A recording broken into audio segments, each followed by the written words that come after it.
De dimineața a fost la zimbrărie, însă și acum ne-am schimbat aici pe, să spunem așa, pe toroacă lângă balta lui Calancea. Doamna Mariana a spus că balta a secat, însă și noi mereu facem și lucruri sociale pe lângă concerte, pe lângă că vă încântăm. Totuși trebuie să facem ca acest pământ, acest, nu știu, fâșia aceasta să o transformăm într-un loc pitoresc și turistic, așa precum este Orcheiul Vechi.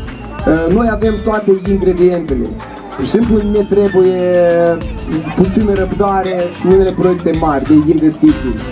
Probabil până la sfârșitul concertului o să ne mai viziteze și de la Ministerul Culturii, care tot anume cu chestia asta de turism și cu ce am spus eu despre Bălți. Pentru că eu am e o chestie care mă doare pe mine, mă doare sufletul atunci când mă uit și se usucă totul. Atunci când știam că tot satul avea vaci, aici erau toate gâștele, toate rețele erau pe această baltă. Neapărat o să facem să nu povestim la trecut, dar să ne bucurăm de ea. Păstrați natura, nu permiteți ca bălțile de aici să dispară. Eu în copilărie am pescuit aici la Cuhnești, în Bălți, am avut un moș în Cuhnești, poate cineva îl știe.